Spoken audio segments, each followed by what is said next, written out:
Hello guys, welcome back. This video will be continuation of our previous video where we talked about the for state. In this video, we will understand the nested for loop. So without wasting time, let's get started. In our last video, we talked about the for loop. So a basic for loop is used to iterate or count the elements which are stored in a linear manner. Like if we want to count the number of books in our bookshelf, it can be achieved by using a simple for loop, right? Now suppose that you want to count the number of books which are stored in the multiple level of the bookshelf. So this is where your nested for loop comes into picture. So nested for loops are set of loops that are placed inside another loop, right? And in Java, we use nested loops when we need to iterate over set of data that are stored in two-dimensional structure, right? And this type of loops allow us to perform an action on each element of the structure by iterating through rows and columns, right? And as you see, we have this multiple rows of your shelf, right? And all the individual books are placed in your individual columns.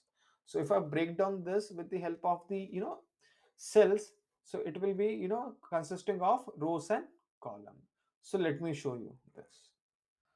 As you see that your books are arranged in the tabular format, and if you ask someone to remove a particular book for you, you can simply say remove the third book from the left on the second row, right? Now consider this another example where what I have done is I have arranged the table in such a way that each row from top to bottom represent a number 2, 3, 4, and 5. And each column represent a multiple of that number from 1 to 10, starting from left.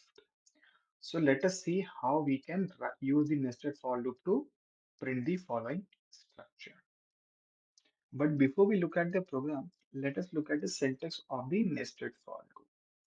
So your nested for loop consists of an outer loop and an inner loop, right?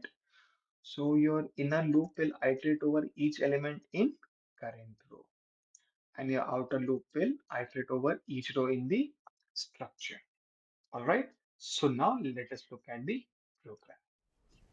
So now consider this program. So here what I've done is I've initialized the integer variable I with the value of 1, and we need to iterate it until the condition is less than equal to 10. So first let us print this numbers, right? So now if I compile and run this, the output should be from 1 to 10. And as you see, we have the same as expected. And now if you want to change the number of rows from 2 to 5, what we need to do is simply change this initialization value from 1 to 2 and the condition I less than equal to 10 to I less than equal to 5. And now if I save this and run this, the rows should be proper. So let me run this once again. Now let us compile and execute the program once again. Now let me execute it. And as you see, we have the proper output 2, 3, 4 and 5. Now let us understand how we can add the column values. Now in the same example, what I have done is I've added this inner loop, because you know that your outer loop works with the rows and your inner loop works with the column, right? So let me run this program first. Now let us compile and execute the program. And as you see, we have this 40 lines of output. That is for each value of I, there are 10 corresponding j values. All right. So now let us change the output format. Now here what I've done is, instead of displaying the I and the j values, what I've done is I've multiplied the values of I and j. So let me print this. Now let me compile and execute the program, and the output should be the multiplication table for 2, 3, 4 and 5. And as you see, we have this multiplication table for 2, 3, 4 and 5. But there is one thing missing.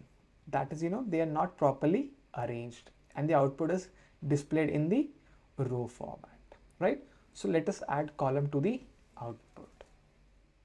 Now you have already seen that for each iteration of your outer loop, there are 10 iterations of your inner loop.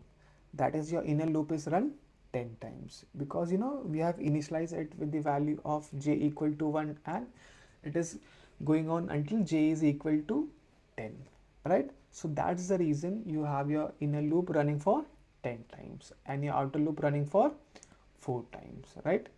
So now we need to change something so that we have this output in the column and the row format. So as you know that your inner loop represents the column, right? So your inner loop, this represents your column values, right? So what we need to do is we need to use the print function instead of the print line function. And what it will do is it will display the output in the column format instead of the row format, and let me print this and let us see the output. Now let us compile and execute, and you must notice this output is printed in the column format instead of the row format. So let me add some spaces so that we can distinguish the outputs. So here what I've done is, after printing the multiplication of I and j, I've added this space inside the inverted comma. And what it will do is, after the multiplication of I and j, it will add a space, right? So let me run this. Now let me compile and execute the program, and the output should be displayed with a spacing in between. And now you can clearly distinguish the multiplication table of 2, 3 and so on. But there is one missing thing. That is, your multiplication table of 2 is displayed on the same line as the multiplication table of 3 and so on. So what we need to do is we need to display the multiplication table of 2 on a single row. Then you should have the multiplication table of 3 on another row and so on. So let us change the program to display multiplication table for each and every number on separate row. So what I have done is I have simply added this print line statement. So basically what happens is, after you iterate over the column, and in order to move on to the next line, you need to add this print line function. So print line will move the cursor from one line to the another line, right? And you must notice that I have not added any character or space inside the inverted commas. So after you execute the column, then in order to move on to the next line, you need to add this print line function. Now let me compile and execute the program, and the output should be proper. And now you can see the tables are printed according to the number. So we have this multiplication table of 2 on the first row, then we have the multiplication table of 3 on the second row and so on. Alright, so that is it for the nested for loop, and we will look at the nested for loops when we talk about the array and the collections, right? And we will also look at the enhanced for loop. So that is it for the today's video, and please don't forget to like, share and subscribe, and I will see you until next time.